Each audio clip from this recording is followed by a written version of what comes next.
বিমানে সর্বকনিষ্ঠ নারী ক্যাপ্টেন ফারিয়েল সহ ৫ জন পাইলটের বিরুদ্ধে ভুয়া উড্ডয়ন ঘণ্টা প্রদর্শন ও জালিয়াতির মাধ্যমে চাকুরি নেয়ার অভিযোগ উঠেছে। এ বিষয়ে তদন্ত করে প্রাথমিকভাবে সত্যতা পেয়েছে বিমান বাংলাদেশ এয়ারলাইন্স। অধিকতর সত্যতা নিশ্চিত করতে তদন্ত কমিটি করেছে সিভিল এভিয়েশন অথরিটি। তবে বিষয়টি অস্বীকার করছেন অভিযুক্তরা, বলছেন পূর্বশত্রুতার কারণে তাদের ফাঁসানো হচ্ছে। এভিয়েশন বিশেষজ্ঞরা বলছেন তদন্ত করে দ্রুত ব্যবস্থা না নিলে ঝুঁকিতে পড়তে পারে এভিয়েশন খাত। ইমন চৌধুরী রিপোর্ট। নায়াসিনামাইড ও স্যালিসাইলিক সমৃদ্ধ লিলি ফেস ওয়াশ যা ফেসের ডেড স্কিন সেল দূর করে দেয় দ্বিগুণ ফাস্টার ব্রাইটেনিং।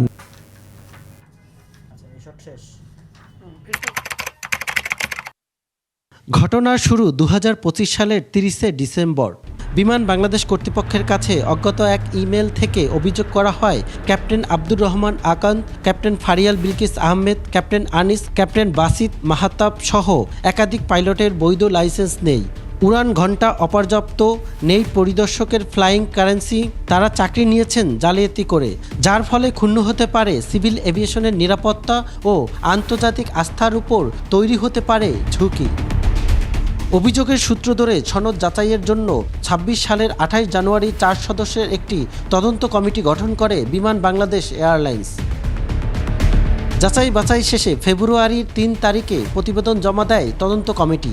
কমিটির প্রতিবেদনের কপি হাতে আসে ২১শে টেলিভিশনের। তদন্তের বেশ কিছু অসঙ্গতি খুঁজে পায় বিমান বাংলাদেশ এয়ারলাইন্স কর্তৃপক্ষ। এটা একটা প্রাথমিক ফ্যাক্ট ফাইন্ডিং ড্রাইভার একটা কমিটি হয়েছিল। তারা বলেছে যে কিছু তারা পেয়েছে, কিছু জিনিস পেয়েছে এবং তারা আরো সময় চেয়েছিল। তো আমরা সেই তারপরে ১৫ দিন সময় বোধহয় তাদেরকে আরো দেওয়া হয় এবং এইটা চূড়ান্ত ভাবে পর্যন্ত, এবং আমরা সিভিল এভিয়েশনে আমরা পত্র বিমান থেকে লেখা হয়।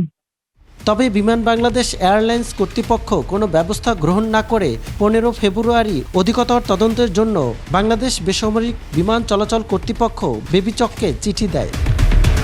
চিঠি পেয়ে ১৯ ফেব্রুয়ারি ৩ সদস্যের একটি তদন্ত কমিটি গঠন করে বেবিচক।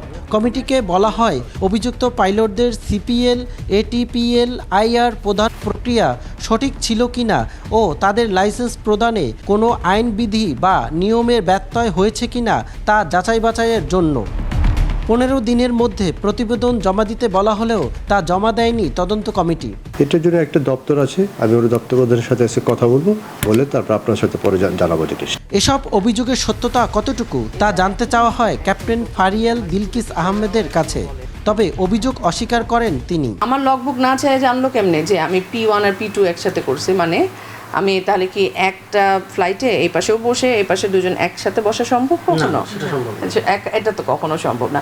সো যৌক্তিক হতে হবে কথা। হ্যাঁ, আরেক অভিযুক্ত ক্যাপ্টেন বাসিত মাহাতাব জানান তাদের সাথে কথা না বলেই তদন্ত রিপোর্ট জমা দিয়েছে বিমান বাংলাদেশ এয়ারলাইন্স। আমাদেরকে ডাকে নাই, কাউকে কিছু জিজ্ঞেস করে নাই, সে ধামাধাম বলে থেকে গ্রাউন্ডেড করেন। লাইসেন্স রাষ্ট্র ইস্যু করছে, কেন করছে? আমি কি কঙ্গো থেকে আসছি? আমি আসছি বাংলাদেশ এয়ারফোর্স থেকে, কমিশন পাইছি ওইখানে জিডিপি ব্রাঞ্চে। আমরা ভালো কাজ করতে গিয়ে আজকে এখানে চোরের মতো অবস্থা হইতেছে, আর চোররা ঘুরে বেড়াইতেছে করে। এই ষড়যন্ত্র তো চলতেছে পৃথিবী জোড়া। বাকি ক্যাপ্টেনদের সঙ্গে যোগাযোগের জন্য কয়েক দফায় বাংলাদেশ এয়ারলাইন্স পাইলট অ্যাসোসিয়েশন বাপায় যাওয়া হলেও তাদের পাওয়া যায়নি। মুঠোফোনেও তাদের সাথে যোগাযোগ স্থাপন করা যায়নি। বাপার সাবেক সভাপতি ও এভিয়েশন বিশেষজ্ঞরা বলছেন এ ধরনের অভিযোগ দ্রুত যাচাই বাছাই করে ব্যবস্থা নেওয়া উচিত, তা না হলে ঝুঁকির মুখে পড়তে পারে এভিয়েশন খাত।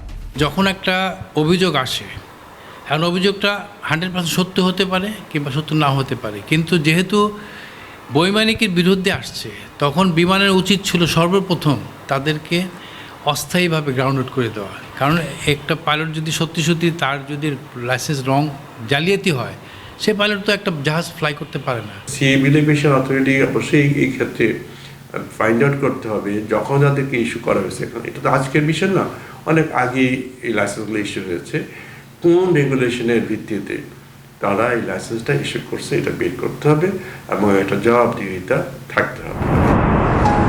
জাল জালিয়াতির এই অভিযোগ নতুন নয়। বিমানে এর আগেও দুজনের বিরুদ্ধে এমন অভিযোগ উঠলে তদন্ত শেষে তাদের লাইসেন্স বাতিল করা হয়। ২০২০ সালে জাল লাইসেন্স শনাক্ত হওয়ার ঘটনায় পাকিস্তান ইন্টারন্যাশনাল এয়ারলাইন্স PIA আন্তর্জাতিক নিষেধাজ্ঞার মুখে পড়েছিল। এই প্রক্রিয়া দীর্ঘায়িত হওয়ার কারণে বাংলাদেশ বিমানও কি এবার ঝুঁকির মুখে পড়ছে? ইমন চৌধুরী, 21 টেলিভিশন, ঢাকা।